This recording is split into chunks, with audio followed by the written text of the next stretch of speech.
The courtroom was quiet, except for the faint hum of fluorescent lights overhead. It wasn't an ordinary courtroom. It had been upgraded with sleek screens and holographic displays to make justice feel more modern. But today, no one cared about the technology. All eyes were on Karoline Leavitt, a young woman standing at the center of one of the most bizarre trials anyone could remember. Karoline looked calm, almost too calm for someone accused of stealing top-secret military technology. She wore a plain, gray sweater and jeans, her short brown hair neatly combed and her green eyes fixed firmly ahead. To anyone watching, she seemed like just another person caught up in something far bigger than herself. Yet there was something about her, something subtle, that hinted she might know more than she let on. Across from her sat Judge Richard Monroe, a tall man with graying hair and a stern expression. He tapped his gavel lightly on the wooden surface of his desk, signaling the start of the proceedings. Next to him, Cynthia Blake, the prosecuting attorney, adjusted her glasses and shuffled through papers. Cynthia was known for being sharp-tongued and relentless, qualities that made her both feared and respected in legal circles. Today, she looked ready to pounce. In the gallery behind them, reporters scribbled notes furiously while cameras clicked. Away. Among the crowd sat Max, Karoline's golden retriever. Max was no ordinary dog. He had been trained as a service animal, which is why he'd been allowed into the courtroom despite the strict rules. His presence raised eyebrows, but nobody objected. After all, what harm could a dog do? As the trial began, Cynthia stood up and addressed the court. Your Honor, members of the jury, we are here today because the defendant, Karoline Leavitt, stands accused of espionage against the United States government. Her voice rang out clearly, each word dripping with authority. She allegedly stole classified information related to Project Starlight, a cutting-edge initiative aimed at advancing our nation's defense capabilities. A murmur rippled through the room. Project Starlight? Everyone had heard rumors about it, a secretive program rumored to involve alien technology, but no one expected it to come up in open court.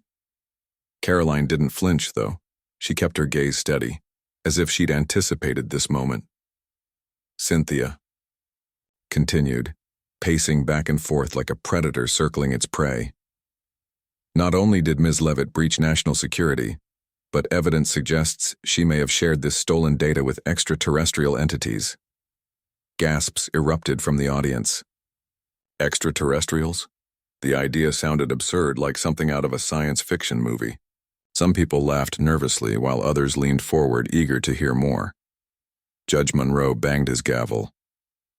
Order in the court, he barked, his deep voice silencing the chatter. Once things settled down, Cynthia pressed on, presenting documents and witness testimonies to support her claims. One by one, pieces of evidence piled up against Karoline, painting her as a traitor who had betrayed her country. But Karoline remained unfazed. When it was her turn to speak, she rose slowly, her movements deliberate. Your Honor, she said, her voice soft yet confident, I understand how serious these accusations are, but I want to assure you, and everyone here, that I am not guilty of what I'm being charged with. Her words hung in the air, simple yet powerful. For a brief moment, even Cynthia seemed taken aback by the sincerity in Karoline's tone. Still, the prosecutor quickly regained her composure and fired back with questions designed to trip her up. If you're innocent, Ms. Leavitt, then why were you seen entering restricted areas without clearance? Why does surveillance footage show you downloading files marked top secret? Karoline hesitated, but only for a second. Because I was trying to uncover the truth, she replied. The truth about Project Starlight, and about what really happened to my parents. This revelation stunned the room. Until now, no one had mentioned Karoline's family. Sensing an opportunity, Cynthia pushed harder. Your parents? What do they have to do with this case? Karoline took a deep breath before answering. They worked on Project Starlight years ago. They disappeared under mysterious circumstances shortly after the project was shut down. I believe their deaths weren't accidents. They were silenced because they knew too much. The courtroom buzzed with murmurs again. Was Karoline telling the truth, or was this just a desperate attempt to deflect blame?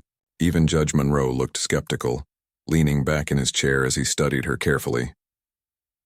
Throughout the exchange, Max sat quietly beside her, his tail thumping softly against the floor. Most people assumed he was simply behaving well, but those who paid close attention noticed something odd. Every so often, Karoline would tap her foot twice, a small, almost imperceptible gesture. Each time she did, Max's ears twitched slightly, as if responding to a signal only he could hear. No one else seemed to notice, not even Cynthia, who was too busy grilling Karoline with questions. "Even if your story is true," the prosecutor snapped, "it doesn't excuse your actions. You broke the law, plain and simple." "That's where you're wrong," Karoline countered. "What I did wasn't illegal, it was necessary. Necessary to expose the lies and corruption surrounding Project Starlight." Before Cynthia could respond, something extraordinary happened. Max suddenly stood up, his golden fur bristling. He let out a low growl, drawing startled looks from everyone in the room. Then, without warning, glowing symbols appeared in midair around him. They shimmered and pulsed, forming intricate patterns that resembled alien writing. For a moment, the entire courtroom froze. No one spoke. No one moved. Even Judge Monroe, usually unflappable, stared wide-eyed at the spectacle unfolding before him. What is this?" he stammered, gripping the edge of his desk as if to steady himself. Cynthia was the first to recover. "Your Honor, this is clearly some kind of trick," she exclaimed, pointing accusingly at Karoline. "She planned this entire charade to distract us." Karoline shook her head, her expression calm despite the chaos. "It's not a trick," she said softly, turning to face Max. With a gentle whisper, she gave him a command, and the glowing symbols vanished as quickly as they had appeared. Max sat back down, his tail wagging innocently, as if nothing unusual had occurred. The silence that followed was deafening. Reporters scrambled to capture every detail, snapping photos and jotting down notes. In the gallery, whispers spread like wildfire. What exactly had they just witnessed? And what did it mean for the trial? Judge Monroe finally found his voice. "Court is adjourned," he declared, slamming his gavel down with unnecessary force. "We will reconvene tomorrow morning to address these developments." As the room erupted into chaos, Karoline knelt beside Max, running her fingers through his fur. "Good boy," she murmured, her lips curling into a faint smile. Whatever came next, she knew they would face it together. Outside the courtroom, the world was already buzzing with speculation. Social media lit up with hashtags like Jocked Alien Trial and Neo Max the Dog, as people debated whether the events inside were real or staged. Conspiracy theories flourished, ranging from government cover-ups to alien invasions. Meanwhile, Karoline and Max prepared for what promised to be an unpredictable journey, one that would challenge everything they thought they knew about trust, loyalty, and the boundaries of human understanding.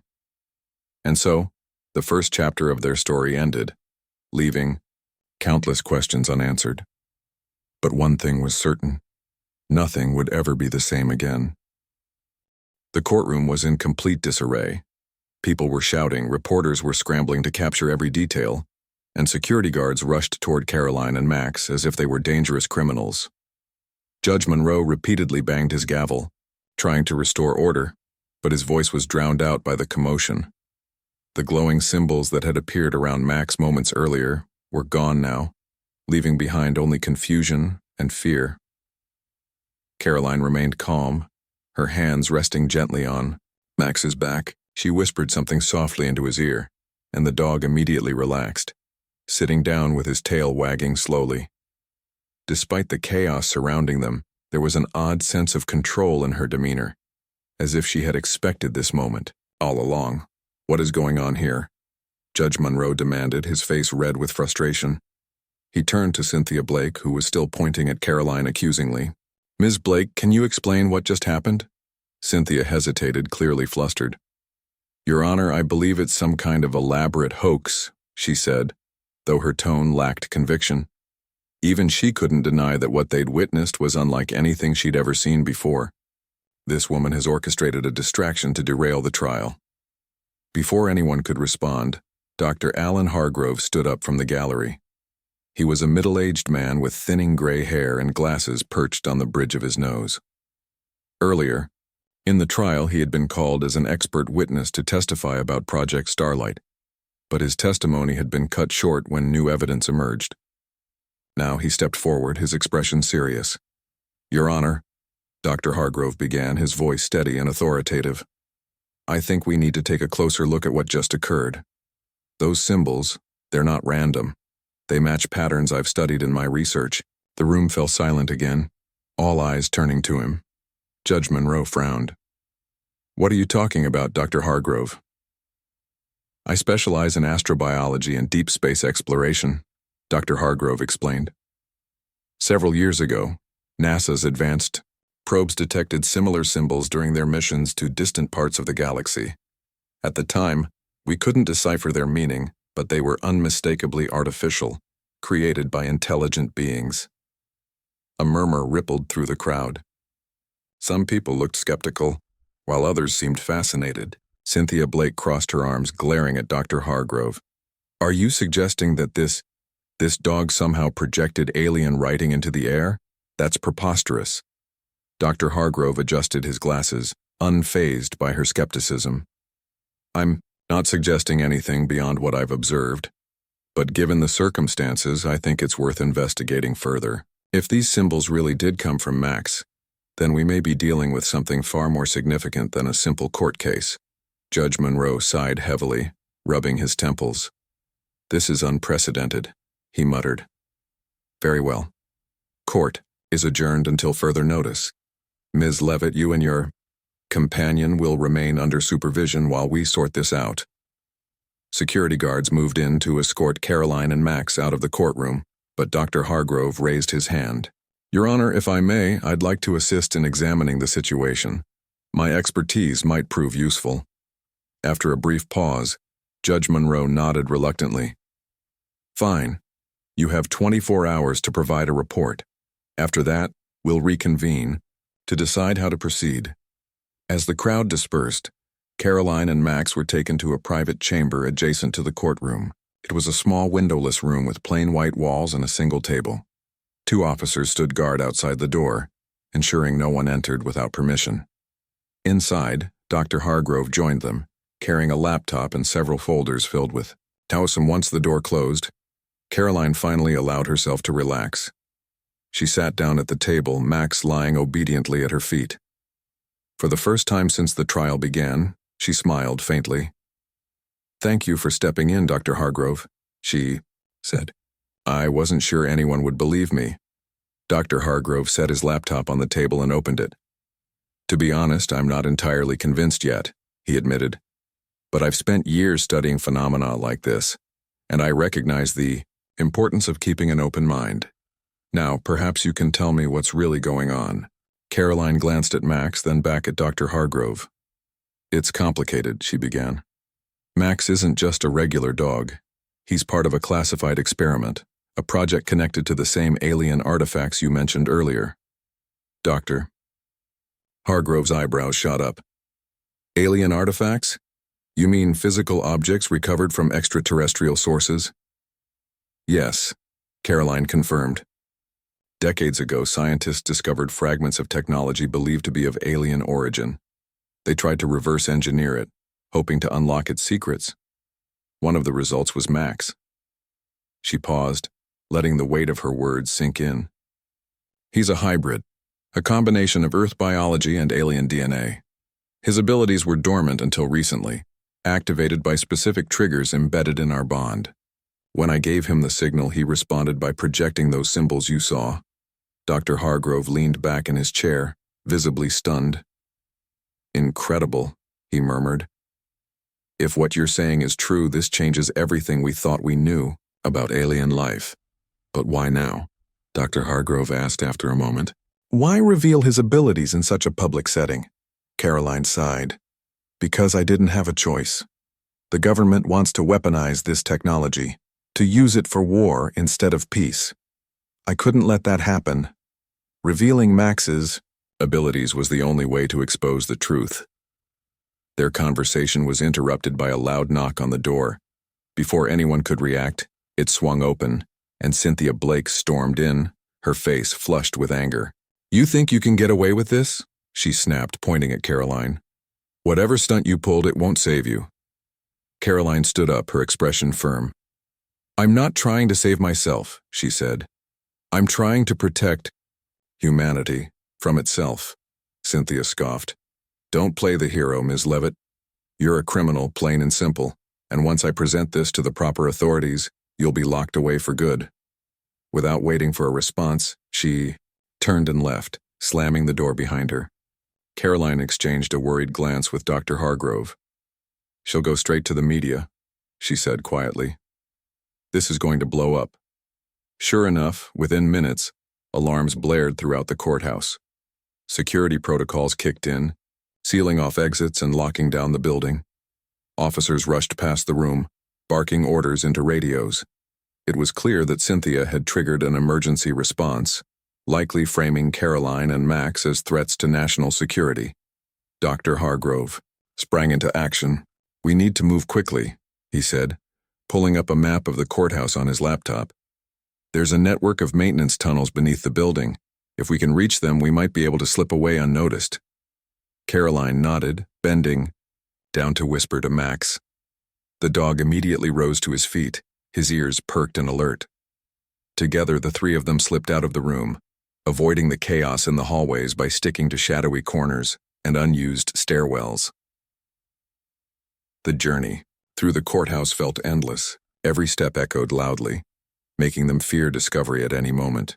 At one point, they narrowly avoided a group of armed guards by ducking into a supply closet. Karoline held her breath, clutching Max tightly as footsteps passed by just inches away. Finally, they reached a rusted metal door marked Maintenance Access. Dr. Hargrove pushed it open, revealing a narrow staircase leading downward. The air grew colder as they descended, the dim light of emergency bulbs casting long shadows on the walls. Once inside the tunnels, Karoline allowed herself a brief moment of relief. But she knew they weren't safe yet. Ahead lay uncertainty, a labyrinth of passages that could either lead to freedom or trap them forever. As they navigated the maze-like corridors, memories flooded Karoline's mind. She thought about her childhood in rural Ohio, growing up in a modest home surrounded by cornfields. Her parents had always been secretive, often disappearing for days at a time to work on projects they refused to discuss. When they died in a mysterious car accident, Karoline was left with nothing but unanswered questions. Years later, she discovered the truth. Her parents had been key figures in Project Starlight, tasked with decoding the alien artifacts. Their deaths weren't accidents. They were assassinations meant to silence them.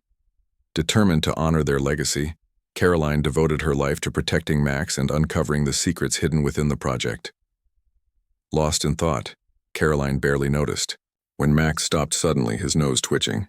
He growled softly, signaling danger ahead. Dr. Hargrove froze, holding up a hand to warn her. "Someone's coming," he whispered. They pressed themselves against the wall, listening intently. Footsteps echoed in the distance, growing louder with each passing second. Whoever it was, they were moving fast and heading straight for them. Karoline tightened her grip on Max's leash, her heart pounding. This was it. The moment of truth. Would they make it out alive? Or would their quest for justice end here in the dark, forgotten tunnels beneath the courthouse? For now, the answer remained unknown. But one thing was certain. Whatever happened next, Karoline and Max would face it together. The footsteps grew louder, echoing through the narrow tunnel like a drumbeat signaling danger. Karoline's breath hitched as she pressed herself against the cold, damp wall, her fingers gripping Max's leash tightly.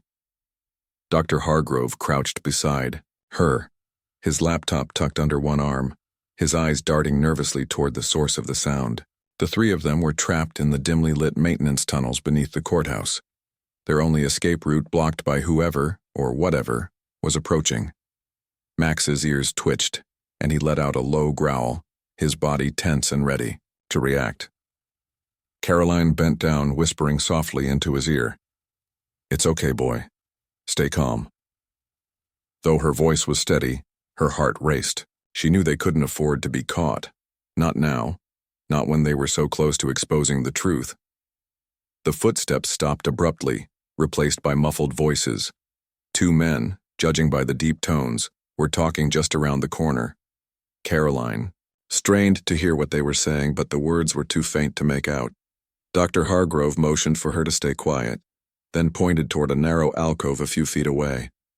It wasn't much, but it might provide enough cover if they moved quickly. Karoline nodded, signaling to Max to follow. They crept silently toward the alcove, their movements slow and deliberate. The dog remained eerily quiet, his training kicking, in as he matched their pace without making a sound. Once inside the alcove, they held their breath, waiting for the men to pass. Moments later, two security guards appeared, their flashlights cutting through the darkness. They scanned the tunnel ahead, their boots splashing in shallow puddles left behind by leaking pipes. One of them muttered something about checking every corner, while the other grumbled about being stuck underground during such a chaotic night. Karoline closed her eyes, trying to steady her breathing. Her pulse thundered in her ears, drowning out the faint hum of the emergency lights overhead.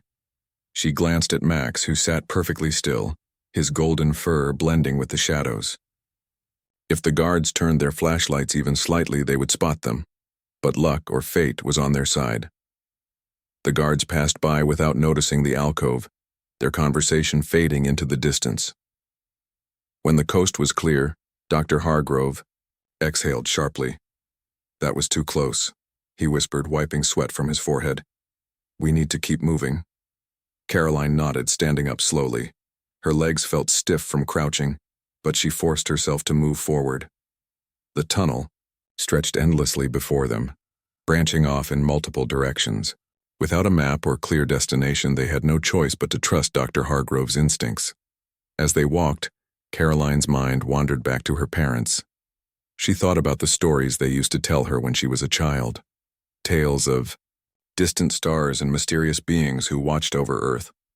At the time, she had dismissed them as bedtime fantasies, harmless inventions meant to spark her imagination. But now she wondered if there had been more truth to those stories than she realized. "Do you think they're still out there?" she asked suddenly, breaking the silence. Dr. Hargrove glanced at her, confused. "Who?" "The aliens," Karoline replied. "The ones who left the artifacts. Do you think they're still watching us?" Dr. Hargrove hesitated, choosing his words carefully. "I don't know," he admitted. "But if they are, I doubt they'll intervene directly. From what we've seen, their technology is advanced beyond anything we can comprehend. They may prefer to observe rather than interfere." Karoline frowned, processing his response. "So we're on our own then?" "For now, yes," Dr. Hargrove said. "But that doesn't mean we can't fight back. Every step you've taken tonight has brought us closer to uncovering the truth. And once the world knows what's really going on, things will change." His words gave her a small measure of comfort, though doubt lingered in the back of her mind. What if the truth wasn't enough? What if humanity's greed and fear outweighed its capacity for understanding? They continued walking, navigating twists and turns until they reached a junction where 3 tunnels converged. Each path looked identical, lined with rusted pipes and flickering bulbs. Dr. Hargrove consulted his laptop, comparing their location to the crude map he'd pulled up earlier. After a moment, he pointed to the middle tunnel. "This way." Before they could proceed, Max froze, his nose twitching again. He sniffed the air, his tail stiffening as he locked onto a scent. Karoline knelt beside him, placing a hand on his head. "What is it, boy?" A soft whirring noise filled the air, growing louder with each passing second. It sounded mechanical, almost like a drone. Karoline's stomach dropped. "They're using surveillance bots," she whispered. "They must have sent them after us," Dr. Hargrove cursed under his breath. "We need to find cover, now." They ducked into the nearest tunnel, flattening themselves against the wall as the whirring grew deafening. A small, spherical device floated into view, its surface dotted with cameras and sensors. It hovered lazily, scanning the area with pulsating, blue lights. For a moment, it seemed to pause near their hiding spot, its lens swiveling in their direction. Karoline's heart skipped a beat. She clutched Max tightly, praying the bot wouldn't detect them. Then just as suddenly as it had arrived, the device moved on, disappearing down another corridor. That was too close. Dr. Hargrove muttered, shaking his head. If they deploy more of those, we won't stand a chance. We have to keep moving, Karoline said firmly. There's no turning back now. They pressed onward, their pace quickening as the threat of discovery loomed over them. The tunnel eventually opened into a larger chamber, its ceiling high enough to accommodate ventilation shafts and exposed wiring. In the center of the room stood an old generator, its surface coated in dust and grime. Faint light filtered through cracks in the walls, suggesting they were nearing an exit. But before they could celebrate, a voice rang out from the shadows. "Stop right there." Karoline spun around, her eyes widening as a figure emerged from the darkness. It was Jake Thompson, an investigative journalist known for digging up government secrets. His scruffy beard and worn leather jacket gave him a rugged appearance, but his sharp gaze betrayed a keen intelligence. "I've been following this story since it broke," Jake said, stepping closer. "And I have to admit, seeing glowing alien symbols projected by a dog is a first, even for me." "How did you find us?" Karoline demanded, her tone wary. Jake shrugged. "Let's just say I have my sources. Besides, your little stunt in the courtroom didn't exactly go unnoticed. Everyone's talking about it." Dr. Hargrove stepped forward, positioning himself between Jake and Karoline. "Who are you working for?" he asked suspiciously. "No one," Jake replied. "I'm freelance, but I'm also curious. You're sitting on the biggest scoop of the century, and I want to know what's really going on."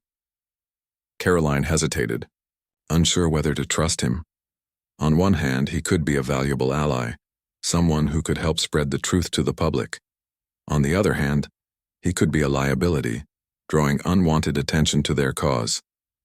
"We don't have time for this," Dr. Hargrove interjected. "We need to get out of here before they catch us." Jake raised his hands defensively.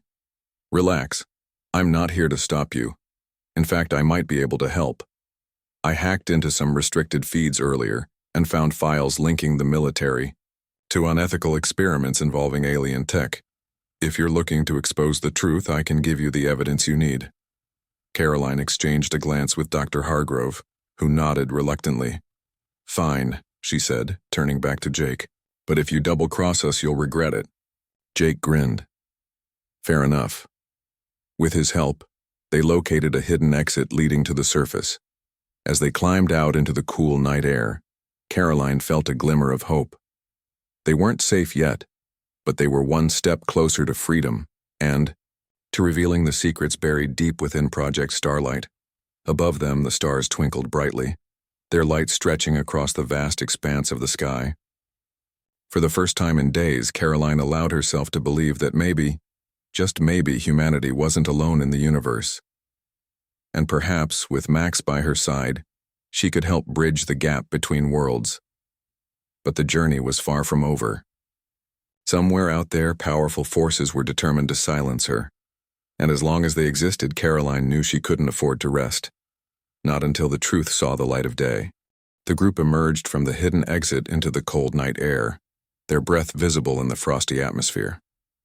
The courthouse was far behind them now, its towering silhouette barely visible against the dark sky. Around them stretched an empty parking lot, dotted with a few cars and flickering streetlights. Karoline paused for a moment, taking in the quiet stillness of the world outside. It felt surreal after the chaos they'd just escaped. Jake Thompson wasted no time. He pulled out a small handheld device, a gadget that looked like a cross between a phone and a tablet, and began typing furiously. "All right," he said, glancing up briefly. "We need to get moving. If I know anything about government surveillance, they'll have drones scanning the area within minutes." Dr. Hargrove adjusted his glasses, his expression grim. "Where do we go?" "Every road out of this city will be monitored." Karoline knelt beside Max, stroking his fur gently. She trusted Jake's instincts enough to believe he could help, but she also knew they couldn't rely solely on him. They needed a plan, and fast. "What about the safe house?" she asked, looking at Dr. Hargrove. "You mentioned it earlier. Is it nearby?" Dr. Hargrove hesitated before nodding. "It's not far, about 20 miles north of here. But there won't be easy. We'll need transportation," Jake smirked, jerking his thumb toward a beat-up van parked near the edge of the lot. "That should do the trick. It's old enough to avoid drawing attention, and I've got tools in the back if we need to disable any tracking devices." Without waiting for approval, he jogged over to the van and popped open the hood. Karoline and Dr. Hargrove followed, Max trotting obediently at their heels.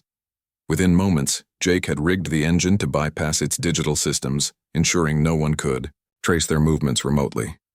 "Hop in," he said, sliding behind the wheel. "I'll drive."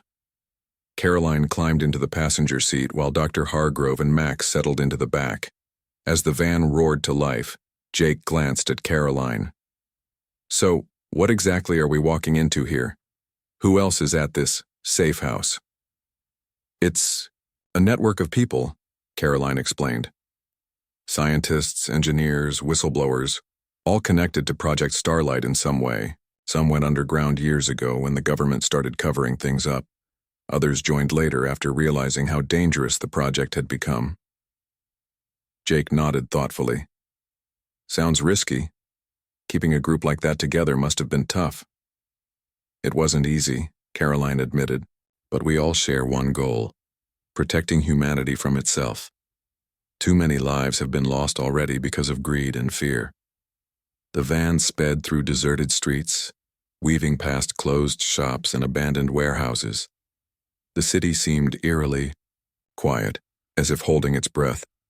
In the distance, red and blue lights flashed sporadically, signaling police activity. Jake kept his eyes peeled, steering clear of trouble spots while staying alert for roadblocks or checkpoints. As they drove, flashes of memory played in Karoline's mind. She remembered her first encounter with Max. How different he had seemed even then, despite appearing like an ordinary puppy. His intelligence was uncanny, his loyalty unwavering. Over time, she'd learned to communicate with him using subtle gestures and commands, forming a bond deeper than words. Now, more than ever, she realized how much she depended on him, not just as a companion, but as a partner in this fight. Dr. Hargrove leaned forward from the back seat, breaking the silence. "Do you think they figured out where we're headed?" "I doubt it," Karoline replied.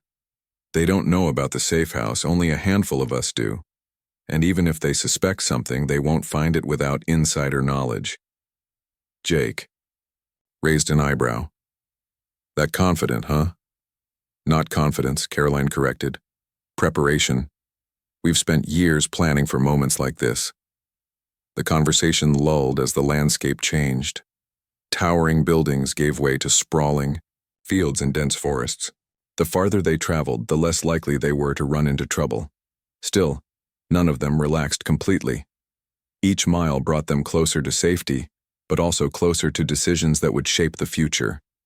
After nearly 40 minutes, Jake slowed the van and turned onto a narrow dirt road.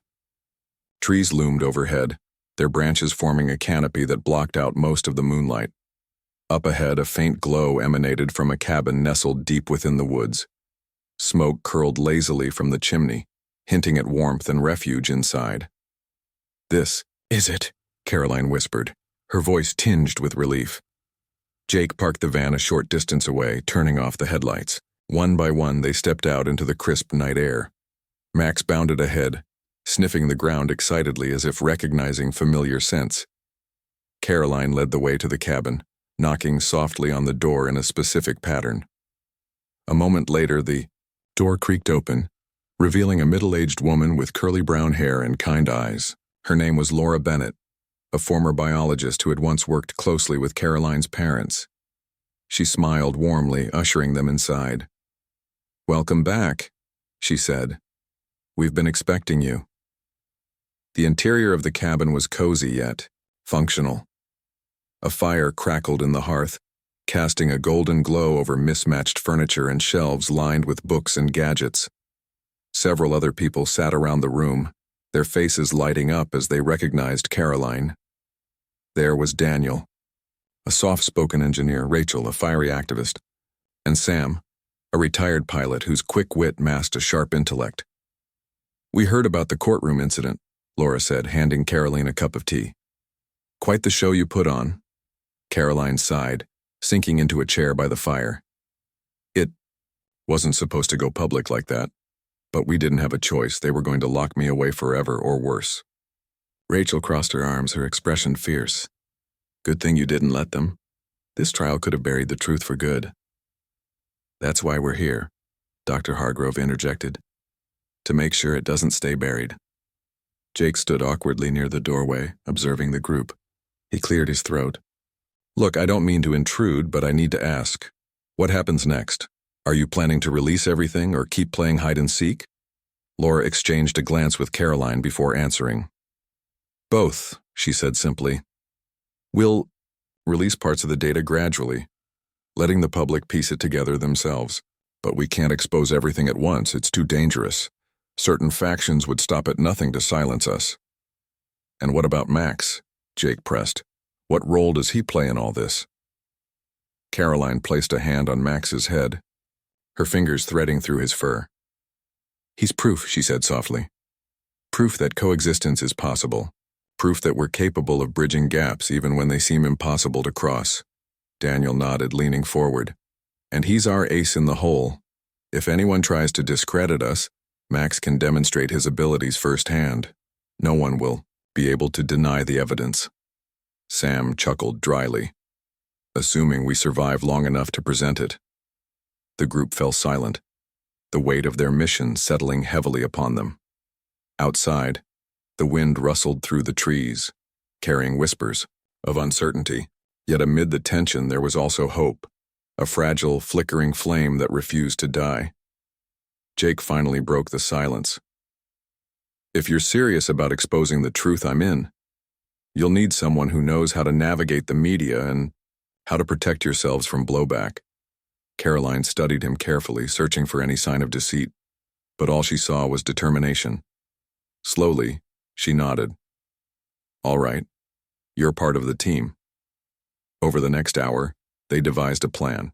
Using Jake's connections, they would leak encrypted files to major news outlets, ensuring the information reached as wide an audience as possible. At the same time, they prepared defenses in case the government retaliated. Weapons weren't their style. They preferred brains over brawn, but they understood the importance of being ready for anything. As dawn approached, the group dispersed to rest. Karoline stayed by the fire, staring into the flames. Max lay curled up at her feet, his breathing slow and steady. For the first time in days, she allowed herself to feel a sliver of peace. They had allies now, resources, and a strategy. The road ahead would be perilous, but they weren't alone anymore. Outside, the first rays of sunlight filtered through the trees, painting the forest floor in hues of gold. Somewhere beyond the horizon, the world stirred awake, unaware of the storm brewing on the edge of discovery. Whatever came next, Karoline knew one thing for certain. Change was inevitable, and she intended to guide it, not with fear but with courage.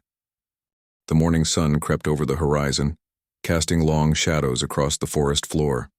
Inside the cabin, the group worked tirelessly to execute their plan.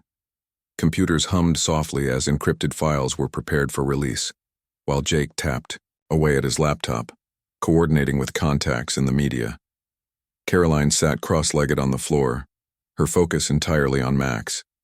She whispered commands under her breath, practicing subtle signals that would trigger his abilities if needed.